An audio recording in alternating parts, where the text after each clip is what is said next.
તથા પગી ઠાકોરો દ્વારા પોતાના મહોલ્લાના નાકે શક્તિ માતાની સ્થાપના થઈ.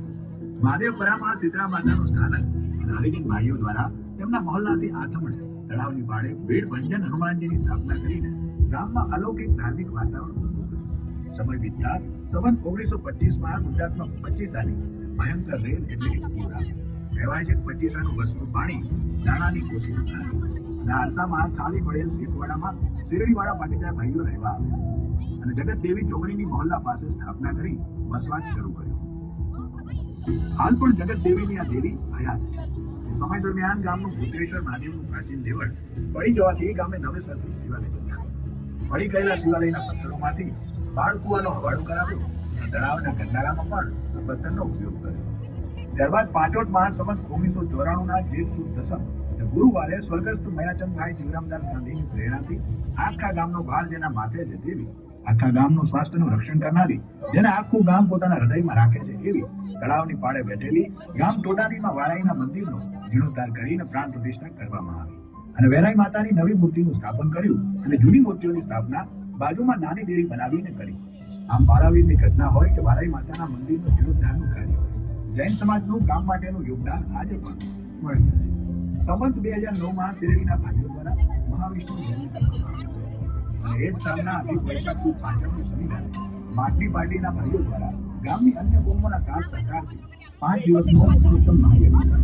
તેના 21 વર્ષ બાદ સમસ્ત ગામની તમામ કોમોના તન મન અને ધનના સહકાર સાથે સંવત 2030ના વૈશાખ વદ 30 ગુરુવારથી 5 દિવસનો 5 કુંડીવાળો શ્રી રામ મહાયજ્ઞ કરીને ગામે એકતાનું ઉત્તમ ઉદાહરણ પૂરું પાડ્યું. આ દિવસે રામજી મંદિરની નવી મૂર્તિઓની સ્થાપના કરી અને જૂની આરસની શ્યામ મૂર્તિઓ સૌરાષ્ટ્રના કોઈ મંદિરમાં ભેટ સ્વરૂપે મોકલાવી તથા રામજી મંદિરના ઉપલા માળે લક્ષ્મી નારાયણની પ્રાણ પ્રતિષ્ઠા કરવામાં આવી. સમયાંતરે ગામમાં થયેલા આટલા બધા મંદિરોની સ્થાપના કરેલી હાથ પાડીને ગામના મોંદરે જઈ ચૂલા બનાવીને માતાજીનો પ્રસાદ બનાવી જેનો લાભ ગામના દરેક કોમના વ્યક્તિને વિશ્વમાં બીજે ક્યાંય ના જોયું હોય એવી રામજી મંદિરની ન્યાય પ્રણાલી આજે પણ આપણા દાદાઓના મોઢે સાંભળીને છાતી ગદગદ થઈ જાય છે. ગામમાં કોઈ વ્યક્તિ ન્યાયની માંગણી સાથે સવારે રામજી મંદિરના ઓટલા ઉપર લોટામાં દાંતણ લઈને બેસે ત્યારે ગામના આગેવાનો દ્વારા જ્યાં સુધી ન્યાયની ખાતરી ન અપાય ત્યાં સુધી રામજી મંદિરની આરતી ન થાય. ગામના આગેવાનો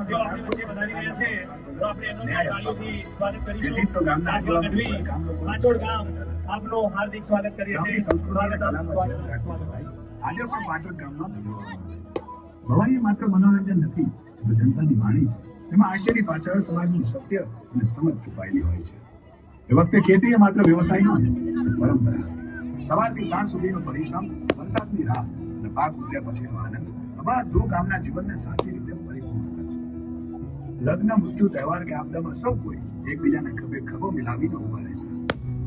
ગામની આ ભૂમિ ઘણા સંતો અને મહાત્માઓના ચરણ સ્પર્શથી ધન્ય બનેલ છે. જેમ કે શ્રી રામ ભક્ત સાંકરા ભગત, મહાન શ્રી ગોકરણદાસ, મહાન ત્યાગી શ્રી સુખરામદાસ મહારાજ, સાયલાવાળા લાલજી મહારાજ. આવા વિદ્વાન સંતોની વાણી ગુંજ આજે પણ ગામમાં ગુંજી રહી છે. તેથી તો ગામમાં આજે પણ જીવદયા માટે કામ કરતી સંસ્થાઓ જેવી કે અબોલા પીડિત પશુ પક્ષી સેવા સમિતિ, શ્રી વારાઈ કૃપા અન્ન ક્ષેત્ર, ઉતરિયા ટ્રસ્ટ, રામ રોટી ઉપરાંત અન્ય સેવાઓ અવિરતપણે ચાલી રહી છે.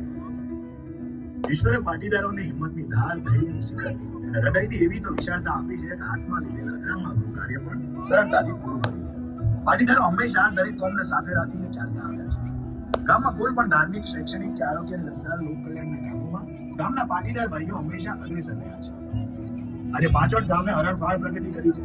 ગામમાં પ્રાથમિક શાળાઓ છે અને માધ્યમિક શિક્ષણ માટે મહેસાણા જતા બાળકોનું દુઃખ જોઈ ગામના આગેવાનો દ્વારા હાઈસ્કૂલ શરૂ કરવામાં આવી તથા ઓછા ખર્ચે નિદાન કરવા માટે દવાખાનું બનાવવામાં આવ્યું. પહેલા લોકો ભજન, ભવાઈ, ગરબા, લોકગીતો અને નાટકો દ્વારા ગામની પરંપરાને જીવંત રાખવાનો પ્રયત્ન કરતા. આજના સમયમાં દરેક ગામડાઓમાં ધંધા રોજગારના સ્ત્રોત ઘટી જવાથી લોકો ગામડાઓ છોડી શહેરમાં બસવા લાગ્યા છે.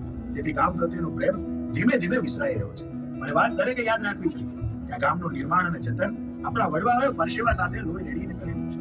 આ ગામ માત્ર રહેઠાણનું સ્થળ નથી, આપણી વિરાસત છે. એને સાચવવા માટે સમય કાઢવો જ પડશે. આજે સમય કાઢીશું તો કાલે ગૌરવ બચી રહેશે અને ગામ જીવશે તો જ સંસ્કૃતિ જીવશે. પ્રશ્નો ઘણા પણ વિશ્વાસ એક. સંકટની વેળાએ આખું ગામ સૌ પહેલા જેને આગળ કરે છે તે માં એટલે વારાઈ માતા. માની મહિમાના વખાણ કરતા સમય પૂછો. માની આવી મહિમાના લીધે કદાચ ગામનો કોઈ મહોલ્લો કે ગલી બાકી નહીં હોય કે જ્યાં વારાઈ માતાનું મંદિર ના હોય. એ જ માં વારાઈની પુનઃ પ્રાણ પ્રતિષ્ઠાનો આ દિવ્ય અને દુર્લભ અવસર કે જેની લોકો ખૂબ આતુરતાથી રાહ જોઈ રહ્યા છે. આ વખતે કંઈક અલગ જ રીતે ઉભવાશે. ડાયરાના સ્વરની ગુંજ અને ગરબાની રમઝટ સાથે આખું પાંચોટ ગામ થનગની ઉઠશે. આખું ગામ જાણે ધર્મની ચાદર હેઠળ પથરાઈ ગયું હોય એવી અદ્ભુત અનુભૂતિ થશે. સદાયને માટે સંપ અને એકતાની અધૂરે પાંચોટ ગામ બંધાયેલ રહે એવી માં વારાઈની પ્રાર્થના. જય માં વારાઈ. જય બાબુ.